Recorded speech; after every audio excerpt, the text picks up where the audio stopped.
প্রিয় বন্ধুরা, আশা করি সবাই ভালো আছেন এবং যে যেখানে আছেন সুস্থ আছেন। আপনাদের সবারই সুস্থ শুভকামনা নিয়ে আজকে আমি আপনাদেরকে একটা বস্তু নিয়ে আলোচনা করব, কোনো জায়গা দেখাবো না।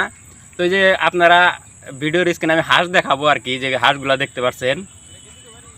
তো আসল কথা হলো যে কোনো জিনিস সিদ্ধান্ত নেওয়ার আগে সেটা ভালো না মন্দ বিবেচনা করতে হয়। সেই পরিপ্রেক্ষিতে লক্ষ্য করে আজকের ভিডিওটা আপনাদের সামনে আমি উপস্থাপন করব।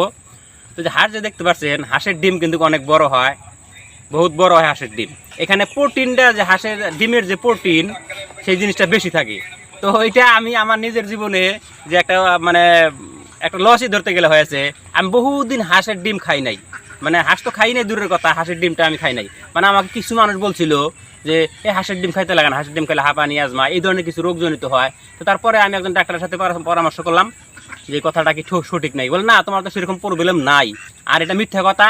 যেহেতু হাঁসের ডিম বড়, সেখানে প্রোটিনও বেশি থাকে। তো গতিকে এরকম অনেক জিনিস আছে আমাদের জীবনে, আমি বিশেষ করে উল্লেখ করলাম না। মানে খাওয়া দাওয়ার ক্ষেত্রে যে বিশেষ করে, যেমন ধরেন আমি কালিজিরা না ভিডিও বানাইছিলাম, কালিজিরা এক মহা ঔষধ, মানে যেটা নাকি 100টা রোগের নিশ্চিতভাবে কাজ করে। এটা বিভিন্ন ধর্ম তো এই বিষয় আলোচনা আছে। তো সেই জন্যে যে আপনারা হাঁসের ডিম পাইলে বেশি বেশি করে খাবেন। আর গ্রাম অঞ্চলের ভাইয়েরা আপনারা নিশ্চিত হাঁস পুষতে পারেন। এই ধান খেতে, যে ধান খেতের মধ্যেও হাঁস কিন্তু অ্যাভেলেবেল পালা যায়, কোনো ধরনের অসুবিধা হয় না। তারপরে ছোটো মোটো একটা পাকার থাকলে হলো, আরও হাঁস পালার অনেক সুবিধা আছে। হাঁসের কিন্তু বহুত দাম, দেখেন হাঁস যদি ভালো হয়, দেখাতে ভালো হয়। মানে ভিডিওতে এটা জন্য বলে দিলাম আর কি, যে এটা একটা মানে নিজেদের খাওয়ারও ভালো একটা সোর্স এসে গেল। আবার ওইদিকে আপনারা অর্থনৈতিকভাবে সচ্ছল হবেন। হাঁস পালাতে তো অত একটা জুলুম নাই। হাঁসের যে কিছু খাওয়া দাওয়া আছে সেগুলো স্বাভাবিকভাবে এমনি ম্যানেজ করা যায়, মানে সংগ্রহ করা যায় আর কি।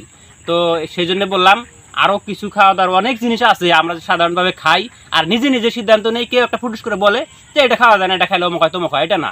আপনারা আজকাল তো ডাক্তারের অভাব নাই, বা ওইরকম জানালা মানুষ বহুত আছে, তাদের কাছ থেকে একটা জিনিস যে খাওয়া বাদ দিবেন, সেই জিনিসটা যদি সত্যি ক্ষতিকারক হয় সেটা থেকে বিরত থাকেন। এটা আমারও অনুরোধ, যেগুলো জিনিস বিরত থাকলে স্বাস্থ্যের উপকার হবে।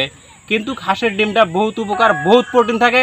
আপনার গ্রামগঞ্জের ভাইয়েরা বিশেষ করে বেশি বেশি করে হাঁস পালেন, ডিম খান, হাঁস খান, আর হাঁস ডিম বা হাঁস বিক্রি করে আপনার সচ্ছল হতে পারবেন ইনশাল্লাহ।